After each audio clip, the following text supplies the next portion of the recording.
By 1968, the United States military was winning almost every major engagement in Vietnam, but beneath those tactical successes, the strategic foundation of the war was starting to give way.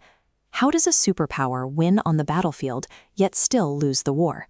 And what did this specific contradiction do to the American military?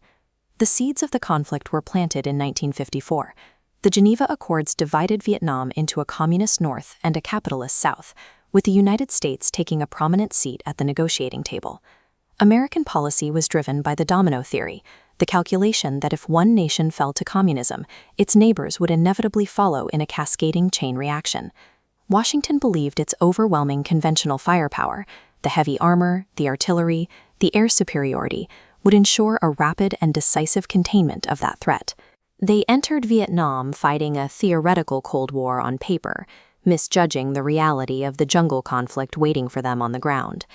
The United States deployed a heavily mechanized industrial military.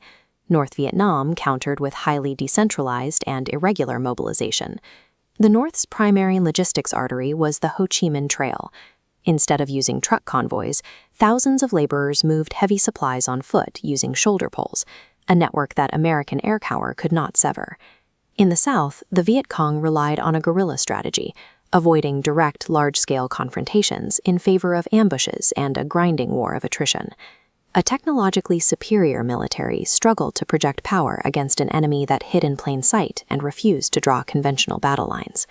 To isolate the population from the Viet Cong, the U.S. and South Vietnam launched the Strategic Hamlet Program. They forcibly moved families from their ancestral lands into fortified, fenced-in camps. This forced relocation alienated the rural population, working directly against the goal of winning hearts and minds. Facing the failure of these early programs, the U.S. created courts, a restructuring that inserted civilian pacification and development efforts directly into the military chain of command. But the tension remained. During one pacification effort, a Viet Cong sniper shot a hole through a village movie screen. The audience simply watched the rest of the film and walked home. Administrative programs and forced relocations could build fences, but they could not manufacture genuine political loyalty among the population. These strategies were put to the ultimate test during the 1968 Tet Offensive. On the battlefield, U.S. forces successfully repelled the surprise attacks and inflicted crippling casualties on the North Vietnamese and Viet Cong. Yet, the offensive achieved its secondary aim. The scale of the surprise attacks shifted the public debate in the United States against the war effort.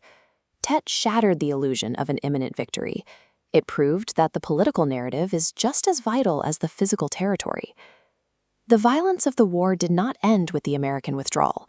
In 1975, Saigon fell. Communist tanks breached the grounds of the South Vietnamese government building, marking the final collapse of the republic. In the aftermath, hundreds of thousands of refugees fled on rickety boats, facing starvation and extreme peril at sea. The civilian population also inherited a biological legacy. The military's use of Agent Orange caused severe physical scarring and health defects that persist decades later. The true cost of the conflict was paid by civilians in the form of displacement and environmental devastation, long after the fighting stopped. Back in the U.S., the public entered an amnesia period between 1975 and 1981 as the nation tried to distance itself from the trauma of the conflict. This developed into the Vietnam Syndrome, a deep domestic wariness of engaging in future foreign interventions. General Creighton Abrams worked to ensure the military would never again feel isolated from the American people. He implemented the Abrams Doctrine, an overhaul requiring the activation of the National Guard and reserves for any major conflict. By integrating the civilian sector into the deployment chain, it ensured businessmen, students, and citizens would instantly feel the personal cost of going to war. The Vietnam War remains a permanent ghost in American policy, a reminder that military might cannot solve political problems, leaving a structural legacy that dictates how the nation wages war today.